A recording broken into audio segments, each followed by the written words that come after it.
नमस्कार, आप सभी का स्वागत है यूथ अध्ययन के चैनल पे। देखिए एक बार फिर से मैं आप सभी के बीच एसपी टीजीटी कमीशन 2025 के लिए जीके का पार्ट 37 लेके आ चुका हूँ। पार्ट 37 का जो पहला क्वेश्चन है कि डॉक्टर भीमराव अंबेडकर का जन्म कहाँ हुआ। अगर बात की जाए डॉक्टर BR अंबेडकर की, तो इनका जो जन्म हुआ था वो महू में हुआ था। कहाँ पर हुआ था भाई? महू में। तो ऑप्शन सी यहाँ से बिल्कुल सही हो जाएगा। अगर बात की जाए महू की, कि महू जो है ये कहाँ पे पड़ता है, तो महू जो ये महाराष्ट्र में पड़ता है। तो डॉक्टर भीमराव अंबेडकर का जो जन्म है वो महू महाराष्ट्र में होता है। अब जन्म कब होता है, क्वेश्चन ये भी पूछा जा सकता है। तो इनका जो जन्म है वो 14 अप्रैल को होता है, 14 अप्रैल 1891। तो 14 अप्रैल 1891 को इनका जन्म होता है, इस बात को आपने याद रखना है। और कहाँ पे होता है? महू महाराष्ट्र में। अब आप टीजीटी कमीशन की तैयारी करने जा रहे हो, क्वेश्चन पूछने वाला यहाँ से बहुत सारे क्वेश्चन आपसे पूछ सकता है। क्वेश्चन पूछने वाला क्वेश्चन ये पूछ सकता है कि इनको भारतीय संविधान का निर्माता, तो भारतीय संविधान का जो निर्माता है वो इनको ही कहा जाता है, डॉक्टर भीमराव अंबेडकर को ही कहा जाता है।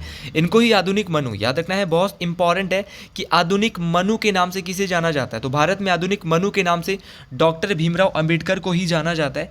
ये जो है वो प्रारूप समिति, आपकी जो ड्राफ्टिंग कमेटी थी जिसको प्रारूप समिति कहा जाता है।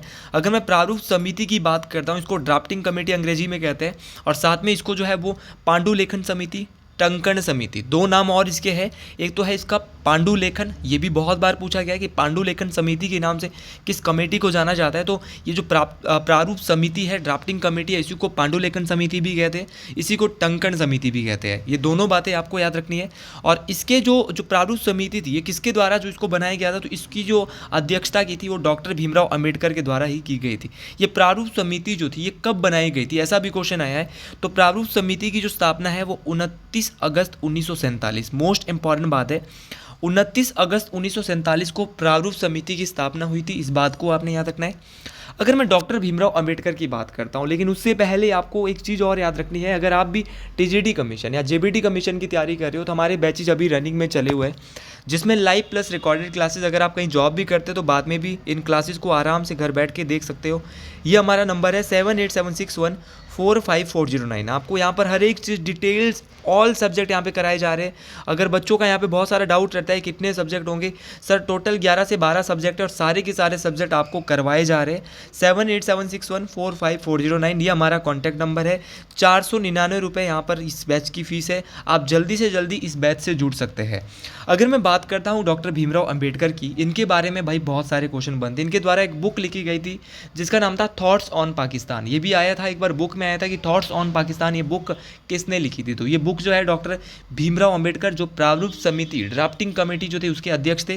ड्राफ्टिंग कमेटी में कुल सदस्य 7 थे, 6 अन्य सदस्य थे, प्लस एक क्या था, अध्यक्ष था। मतलब अध्यक्ष कौन थे? डॉक्टर भीमराव अंबेडकर थे। इनके द्वारा एक स्लोगन दिया गया था, एक नारा दिया गया था।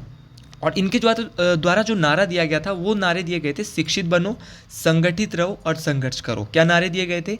शिक्षित बनो, संगठित रहो और संघर्ष करो, ये इनके द्वारा नारे दिए गए थे। ऐसा माना जाता है कि ये इनकी जनजाति कौन सी है। तो अगर इनकी जनजाति की बात करें तो इनकी जनजाति का नाम था महार। तो ये महार जाति से, याद रखना, सॉरी जनजाति नहीं, महार जाति, किस जाति से संबंध रखते थे? तो ये महार जाति से संबंध रखते थे, इस बात को आपने याद रखना है। डॉक्टर भीमराव अंबेडकर को भारत का सबसे बड़ा जो पुरस्कार है भारत रत्न भी दिया गया। और आपको पता होना चाहिए, आप कमीशन का पेपर देने जा रहे हो, 1990 में 1990 में इनको भारत रत्न पुरस्कार से नवाजा जाता है। और इनका जो समाधि स्थल है उसका नाम क्या है? तो डॉक्टर भीमराव अंबेडकर का जो समाधि स्थल है उसका नाम है चैत्य भूमि। क्या नाम है? चैत्य भूमि। कहाँ है चैत्य भूमि? तो चैत्य भूमि जो है मुंबई में है, और मुंबई के में कहाँ पड़ता है? महाराष्ट्र में। तो याद रखना, मुंबई महाराष्ट्र में जो है चैत्य भूमि जो है इनका समाधि स्थल है, इस बात को आपने याद रखना है। एक क्वेश्चन और कर लेते हैं। इन्होंने जो है पूना पैक्ट भी किया था। तो डॉक्टर भीमराव अंबेडकर का महात्मा गांधी के साथ जो है एक पूना पैक्ट होता है, पूना समझौता होता है। कब होता है? तो याद रखना 24 सितंबर 1932। तो 24 सितंबर 1932 को पूना पैक्ट होता है। पूरी डेट आपको याद रखनी है, इंपॉर्टेंट है, पूछी जाएगी आपसे। और याद रखना कि ऐसे कौन से भारतीय जो तीनों गोलमेज सम्मेलन जो हुए थे उसमें भाग लिया गया था।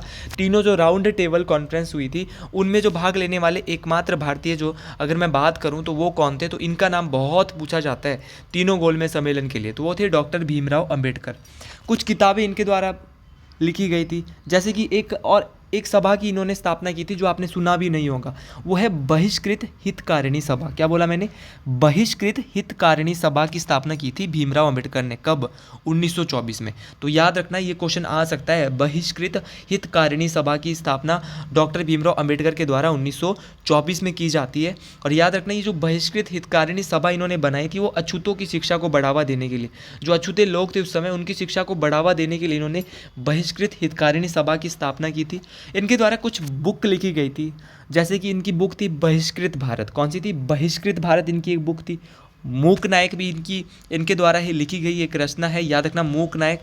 समता, जी हाँ बिल्कुल, समता भी इंपॉर्टेंट है, पूछा जाएगा। समता है, मूक नायक है, बहिष्कृत भारत है, प्रबुद्ध भारत है और जनता जैसी, ये भी इनकी क्या है? रचना ही मानूंगा मैं, जनता जैसी। तो इस क्वेश्चन के बारे में बहुत सारी इंपॉर्टेंट चीज़ें हमने यहाँ पे जो है इकट्ठी कर ली और आपको बता भी दी है।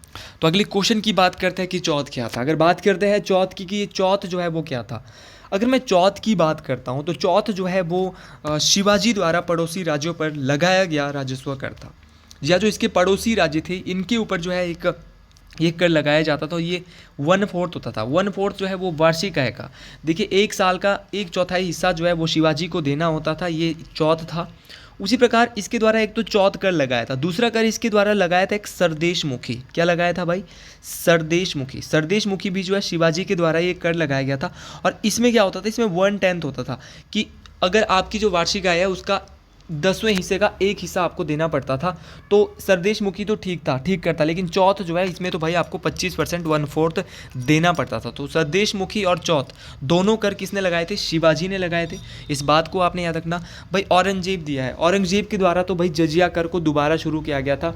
सबसे पहले मोहम्मद बिन कासिम आए, उन्होंने जजिया कर लगाया। फिर उसके बाद मुग़ल बादशाह, किस मुग़ल बादशाह के द्वारा जो है इसको ख़त्म कर दिया गया? तो अकबर के द्वारा। याद रखना है कि अकबर के द्वारा जो है जजिया कर को समाप्त कर दिया जाता है 1564 में। इस बात को आपने याद रखना है। और लेकिन उसके बाद फिर से औरंगजेब ऐसे मुग़ल बादशाह है जिनके द्वारा जो है जजिया कर को गैर मुसलमानों के लिए जो है वो क्या कर दिया जाता है? शुरू किया जाता है। तो ये सारी बातें आपको याद रखना है। देखिए भारत में जो है सबसे पहले मोहम्मद बिन कासिम ने जजिया कर को लाया था। और जजिया कर की अगर मैं बात करता हूँ ना, जजिया कर को भाई खराज ओ जजिया भी कहा जाता है। क्या कहेंगे? खराज ओ जजिया। तो याद रखना, खराज ओ जजिया के नाम से किसे जाना जाता है? तो खराज ओ जजिया के नाम से जजिया कर को जाना जाता है। तो ये सारी बातें आपने याद रखना। रजिया बेगम, अगर मैं रजिया सुल्तान की बात करता हूँ तो रजिया बेगम या रजिया सुल्तान जो है भारत की पहली महिला शासिका थी। तो याद रखना भाई, दिल्ली सल्तनत की और भारत की पहली महिला शासिका कौन थी? तो वो थी रजिया सुल्तान। अगला क्वेश्चन देखिए, अगला क्वेश्चन बहुत इंपॉर्टेंट है। The national forest policy was launched in, राष्ट्रीय वन नीति को कब शुरू किया गया था? अगर बात की जाए राष्ट्रीय वन नीति की तो राष्ट्रीय वन नीति को 1988 में शुरू किया गया था। और आज़ादी के बाद जो भारत की सबसे पहले, देखो ये तो राष्ट्रीय वन नीति आई थी 1988 में, लेकिन आज़ादी के बाद पहली वन नीति कब आई भारत में? तो इंडिपेंडेंट जब इंडिया हो गया था तो उसके बाद जो पहली वन नीति भारत में आती है वो 1952 में आती है। भाई देखो ये तो राष्ट्रीय वन नीति थी 1988 में जो आई थी, लेकिन जब इंडिया इंडिपेंडेंट हो जाता है उसके बाद 1952 में भारत में पहली वन नीति आती है। उसी प्रकार एक वन संरक्षण अधिनियम भी आता है। तो वन संरक्षण अधिनियम जो आया था वो 1980 में आता है। वन्यजीव संरक्षण अधिनियम अलग से आता है। अगर बात की जाए वन्यजीव संरक्षण अधिनियम की, ये बहुत इंपॉर्टेंट है। वन्यजीव संरक्षण अधिनियम जो है वो 1972 में आता है। इस बात को आपने याद रखना है। अगर मैं बात करूं भारतीय संविधान में भी, भारतीय संविधान का जो अनुच्छेद 48 का ए है, इसमें जो है पर्यावरण की संरक्षण की बात की गई है, पर्यावरण की सुरक्षा की बात की गई है अनुच्छेद नंबर 48 के में। इस बात को आपने याद रखना है। उसी प्रकार अगर मैं बात करता हूँ भारतीय संविधान का 51 का है, अगर भारतीय संविधान के 51 की ए की बात करें, 51 का जो ए है इसमें मौलिक कर्तव्य दिए गए हैं और इसमें 51 का ए का जी हाँ बिल्कुल, 51 का जो ए है इसमें 11 मौलिक कर्तव्य दिए हैं और 51 का जो ए का जो जी है इसमें पर्यावरण और वनों की रक्षा की बात की गई है। ये भी जो है मोस्ट इंपॉर्टेंट है, ये आप याद रख सकते हैं। ये छठा या सातवां मौलिक कर्तव्य है जिसमें पर्यावरण की सुरक्षा की बात की गई है। भारत में एक वन अनुसंधान संस्थान भी है जिसको फॉरेस्ट रिसर्च इंस्टीट्यूट कहते हैं, मतलब कि FRI वन अनुसंधान संस्थान। कहाँ पर है ये? पहला क्वेश्चन तो ये आता है। तो भाई वनों के लिए जो यहाँ पर रिसर्च इंस्टीट्यूट है वो देहरादून में। कहाँ पर है? देहरादून। अगर मैं देहरादून में जो इस फॉरेस्ट रिसर्च इंस्टीट्यूट की बात करता हूँ, वन अनुसंधान संस्थान की बात करता हूँ, FRI जिसको आप कहते हैं, इसकी जो स्थापना भाई हुई थी वो 5 जून 1906, याद रखना है, बहुत पहले इसकी स्थापना हो गई थी। 5 जून 1906 को एफआरआई की स्थापना होती है, इस बात को आपने याद रखना है। और अगर मैं बात करता हूँ एफआरआई का जो पुराना नाम है वो था इंपीरियल फॉरेस्ट रिसर्च इंस्टीट्यूट। कोई नहीं बताया कैसे क्वेश्चन, मैं आपको बता रहा हूँ। तो एफआरआई का जो पुराना नाम था वो था इंपीरियल फॉरेस्ट रिसर्च इंस्टीट्यूट। ये सारे के सारे क्वेश्चन आपको याद रखने हैं, बहुत काम आने वाले। अगली क्वेश्चन की ओर बढ़ते हैं। क्वेश्चन हर एक इंपॉर्टेंट आज हम पढ़ रहे हैं, और इस सीरीज में जितने भी क्वेश्चन आपको जो पढ़ाए जा रहे हैं वो बहुत इंपॉर्टेंट है। और जो हमारा जो बैच है ना, वहाँ पे तो और इंपॉर्टेंट चीज़ें आपसे पढ़ाई जा रही, चाहे आप टेट की तैयारी कर रहे हो, कमीशन की तैयारी कर रहे हो, किसी भी कॉम्पिटेटिव एग्जाम की तैयारी कर रहे हो, बहुत डिटेल से आपको जो वहाँ पर पढ़ाया जाता है। वहाँ पर टॉपिक वाइज पढ़ाए जाते हैं, क्वेश्चन वाइज। यहाँ पे या तो हम खाली क्वेश्चन एनालाइज करते हैं, लेकिन वहाँ पर जो है वो टॉपिकों को बहुत डिटेल से पढ़ाया जाता है। जो लाइव क्लास नहीं देख पाता उसके लिए रिकॉर्डेड भी क्लासेस रहती है। अगली क्वेश्चन की बात करते हैं कि कर्क रेखा निम्न में से किस राज्य से नहीं गुजरती। देखो, मैं पिछली 1 या 2 वीडियो में पहले पढ़ाया था कि कर्क रेखा भारत के किन किन राज्यों से गुजरती है। तो कर्क रेखा भारत के किन राज्यों से नहीं गुजरती, जो जब आपको ये पता होगा किन राज्यों से जाती है तो आपको ये ऑटोमेटिकली पता चल जाएगा किन से नहीं जाती। तो एक ट्रिक दिया था, मित्र पर गमछा झार। जी हाँ, ट्रिक का नाम क्या था, मित्र पर गमछा झार। तो मी से बोलेंगे मिजोरम, त्रो से बोलेंगे त्रिपुरा, प से बोलेंगे पश्चिम बंगाल, रॉ से बोलेंगे राजस्थान, और गमछा से बनेगा गुजरात, मध्य प्रदेश, और छा से बनेगा छत्तीसगढ़, झार से बनेगा झारखंड। कितने राज्य हो गए? 8। मिजोरम 1, त्रिपुरा 2, परस से बनाए हमने 2, पश्चिम बंगाल 3, राजस्थान 4, गुजरात 5, मध्य प्रदेश 6, छा से छत्तीसगढ़ 7, और झारखंड से 8। यहाँ पर जो है वो क्या हो गए, कितने राज्य हो गए? 8। अब भैया त्रिपुरा भी हमने देखा, राजस्थान भी हमने देखा, छत्तीसगढ़ भी हमने देखा, लेकिन उड़ीसा हमने नहीं देखा। तो ऑप्शन डी यहाँ से बिल्कुल सही हो जाएगा। तो याद रखना, यहाँ से बिल्कुल भी नहीं जाती है। क्वेश्चन एग्जामिनर ऐसे भी डाल देता है। आपको पता होना चाहिए सबसे ज़्यादा जो है वो जो कर्क रेखा है वो कहाँ से गुजरती है। तो सबसे ज़्यादा तो भाई मध्य प्रदेश, कल ही मैंने आपको मैप दिखाया था। और सबसे कम जो गुजरती है वो राजस्थान से थोड़ी सी जाती है कर्क रेखा। तो याद रखना है। और कर्क रेखा को 2 बार काटने वाली नदी का क्या नाम है, ऐसा क्वेश्चन भी आया है। तो कर्क रेखा को 2 बार काटने वाली नदी है माही नदी। याद रखना भाई, मोस्ट इंपॉर्टेंट है। माही नदी जो है वो क्या है, कर्क रेखा को, तो जी हाँ बिल्कुल, माही नदी जो है वो कर्क रेखा को 2 बार काटती है। इस बात को आपने याद रखना है। देखिए, अगर कर्क रेखा की बात करें भाई, कर्क रेखा जो है वो 23.5 डिग्री उत्तरी गोलार्ध में, मैंने पहले ही बोला है, आपको बहुत डिटेल से समझाया है कि पृथ्वी पर काल्पनिक रेखाएं हैं। जैसे कि ये भूमध्य रेखा है जो कि पृथ्वी को 2 बराबर भागों में बांटती है। तो ऊपर जो एरिया बचता है इसको बोलते हैं नॉर्दर्न हेमिस्फीयर, उत्तरी गोलार्ध, और नीचे जो एरिया बचता है इसको बोलते हैं दक्षिणी गोलार्ध। तो उत्तर में जो 23.5 डिग्री में जो अक्षांश रेखा है ना, उसको बोलते हैं कर्क रेखा, ट्रॉपिक ऑफ कैंसर। याद रखना है भाई। और नीचे भी एक रेखा है, इसको बोलते हैं मकर रेखा, इसको बोलते हैं ट्रॉपिक ऑफ कैप्रिकॉर्न। ये भी 23.5 डिग्री में। ऊपर भी भूमध्य रेखा के उत्तर में भी 90 अक्षांश रेखा है, नीचे भी 90 अक्षांश रेखा है। लेकिन याद कौन सी करनी, जो इंपॉर्टेंट है, जैसे कर्क रेखा, आर्कटिक रेखा, अंटार्कटिक रेखा, ये रेखाएं आपको याद करनी होती है सिर्फ। तो इन रेखाओं के बारे में आपको पता होना चाहिए। तो याद रखना, कर्क रेखा पर जो सूर्य की रोशनी है वो 21 जून को पड़ती है। और जब कर्क रेखा पे सूर्य की रोशनी 21 जून को पड़ती है तो पूरे उत्तर में उस दिन सबसे बड़ा दिन होता है। और जब मकर रेखा पे पड़ती है 22 दिसंबर को, तो उस समय पूरे उत्तरी गोलार्ध में सबसे बड़ा दिन होता है। जब ऊपर पड़ेगी 21 जून को, और नीचे पड़ेगी 22 दिसंबर को। याद रखना, जब ऊपर बड़ा दिन होगा तो नीचे क्या होगा, छोटा दिन होगा। और जब ऊपर बड़ा होगा तो नीचे छोटा होगा, जब नीचे बड़ा होगा तो ऊपर छोटा होगा। तो आपने ये सारी बातें याद रखनी है। और भारत किस गोलार्ध में आता है ये आप कमेंट बॉक्स में सभी स्टूडेंट मुझे बताएंगे कि भारत जो है वो किस गोलार्ध में आता है। जी हाँ, अगले क्वेश्चन की ओर बढ़ते हैं। बहुत ही इंटरेस्टिंग और बहुत ही अच्छा क्वेश्चन है ये, कि राष्ट्रीय मतदान दिवस कब मनाया जाता है, कि नेशनल जो वोटर्स डे होता है उसको कब किया जाता है। तो नेशनल वोटर डे को जो है वो सेलिब्रेट किया जाता है 25 जनवरी को। ऑप्शन सी यहाँ से बिल्कुल सही हो जाएगा। जी बिल्कुल, ऑप्शन सी बिल्कुल सर सही है कि नेशनल वोटर्स डे कब होता है। और 25 जनवरी को ही, अभी पीछे 25 जनवरी था, 25 जनवरी को ही हिमाचल प्रदेश को पूर्ण राज्य का दर्जा भी मिला था। इस बात को आपने याद रखना कि हिमाचल प्रदेश को पूर्ण राज्य का दर्जा कब मिला। तो हिमाचल को पूर्ण राज्य का जो दर्जा मिला था वो भी 25 जनवरी को ही मिलता है। इस बात को आपने याद रखना है। और अगर मैं बात करता हूँ, हिमाचल प्रदेश जो है वो 25 जनवरी 1971 को भारत का 18वां राज्य। कौन सा राज्य बनता है? 18वां राज्य बनता है। और भारत का जो स्टेटहुड डे है जो है वो भी 25 जनवरी को ही मनाया जाता है। इस बात को आपने याद रखना है, मोस्ट इंपॉर्टेंट बात। और 25 जनवरी को ही पर्यटन दिवस भी मनाया जाता है। तो आपको ये सारी बातें याद रखनी है।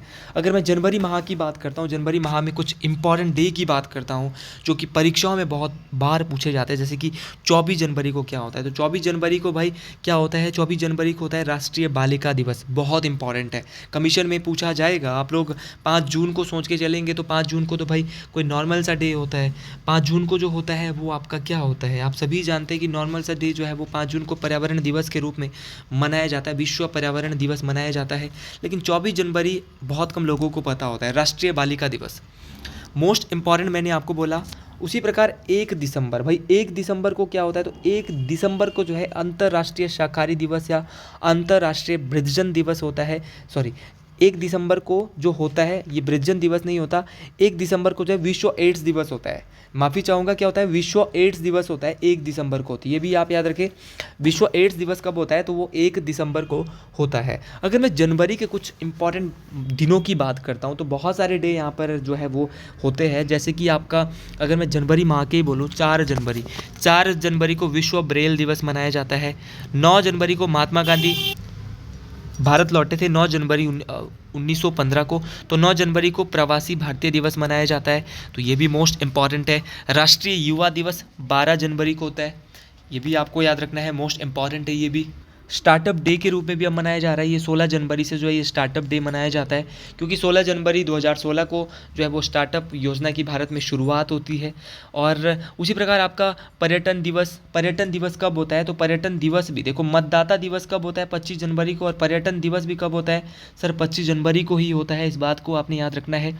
26 जनवरी तो आप जानते ही है गणतंत्र दिवस होता है। और 30 जनवरी को जो है भारत में शहीद दिवस के रूप में मनाया जाता है। और कुष्ठ रोग निवारण दिवस भी इसी दिन मनाया जाता है। ये सारे के सारे डे आपको याद रखने हैं। बहुत इंपॉर्टेंट चीज़ें मैं आपको बताता रहता हूँ अपने वीडियो। और जो ये वीडियोस देख रहे हैं ना, उसकी तैयारी बहुत अच्छे लेवल की हो रही है। मैं आपको पहले ही बता रहा हूँ। स्काउट एंड गाइड के संस्थापक कौन है? Who was the founder of scout and guide? देखिए, फाउंडर की बात की जा रही है और फाउंडर जो है वो स्काउट एंड गाइड के यहाँ पर पूछे जा रहे हैं। अगर बात की जाए स्काउट एंड गाइड के फाउंडर की, तो स्काउट एंड गाइड के जो फाउंडर है वो बाडेन पावेल है। जी हाँ, बिल्कुल बाडेन पावेल है। भारत स्काउट एंड गाइड की जो स्थापना है वो 7 नवंबर 1950। तो भारत स्काउट एंड गाइड की स्थापना बहुत लेट होती है, 7 नवंबर 1920 को। लेकिन स्काउट एंड गाइड की जो स्थापना पूरे वर्ल्ड के अंदर जो सबसे पहले की जाती है, स्काउट एंड गाइड की जो स्थापना पूरे विश्व के अंदर, वो बाडेन पावेल के अंदर ब्रिटेन में की जाती है। अगर मैं स्काउटिंग की बात करता हूँ, खाली भारत में अगर स्काउटिंग की बात करें, स्काउटिंग की स्थापना अलग होती है भारत में, और गाइडिंग की स्थापना जो है वो अलग होती है। तो स्काउटिंग की जो स्थापना भारत में होती है, इसका नाम है स्काउट एंड गाइड। तो स्काउटिंग की जो स्थापना हुई थी भारत में वो 1909 में होती है। और गाइडिंग की जो गाइड की जो स्थापना हुई थी, गाइडिंग जिसको मैं कहूँगा, ये हुई थी 1911 में। तो दोनों बातें याद रखनी है। और पूरी जो स्काउट एंड गाइड की जो पूरी भारत में होती है वो 7 नवंबर 1950। कब बोलेंगे भाई? भारत स्काउट एंड गाइड्स की जो स्थापना है वो 7 नवंबर 1950 को हुई थी। ये सारे क्वेश्चन मोस्ट इंपॉर्टेंट रहने वाले हैं आपके लिए सभी कॉम्पिटेटिव परीक्षाओं के लिए। अगला क्वेश्चन देखिए, क्वेश्चन हर एक मोस्ट इंपॉर्टेंट है। राष्ट्रीय सुरक्षित मातृत्व दिवस कब मनाया जाता है? जी हाँ, बिल्कुल बहुत इंपॉर्टेंट क्वेश्चन है। तो राष्ट्रीय सुरक्षित मातृत्व दिवस ये 11 अप्रैल को मनाया जाता है। ऐसे क्वेश्चन जो सर हमने सुने नहीं हैं, आप ऐसे क्वेश्चन हमें बता रहे हो। अब अप्रैल माह में ऐसे कौन कौन से डे होते हैं सर जो आपको आते हैं? तो अप्रैल माह में बहुत सारे डे मनाए जाते हैं। अप्रैल माह में आपको अगर मैं कहूँ तो अंतर्राष्ट्रीय खेल दिवस, भाई विश्व खेल दिवस मनाया जाता है। कब? 6 अप्रैल को। और अगर मैं 7 अप्रैल की बात करूँ ना, तो 7 अप्रैल को जो है विश्व स्वास्थ्य दिवस, वर्ल्ड हेल्थ डे मनाया जाता है। और 10 अप्रैल को विश्व होम्योपैथी डे मनाया जाता है। याद रखना है, मोस्ट इंपॉर्टेंट है।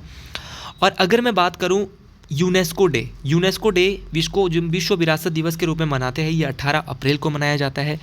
उसी सिविल सेवा डे जो मनाया जाता है वो 21 अप्रैल को मनाया जाता है। विश्व पृथ्वी दिवस वो 22 अप्रैल को मनाया जाता है। और अगर मैं बात करूँ राष्ट्रीय पंचायती राज दिवस, ये 24 अप्रैल को मनाया जाता है। तो ये सारी चीज़ें बहुत इंपॉर्टेंट है। विश्व मलेरिया दिवस 25 अप्रैल को मनाया जाता है। तो आज के लिए इतना ही। अगर आपको वीडियो पसंद आई है तो आप इस वीडियो को लाइक, सब्सक्राइब और शेयर जरूर करें। आज के लिए इतना ही, मिलते हैं अगले वीडियो में। हर हर महादेव।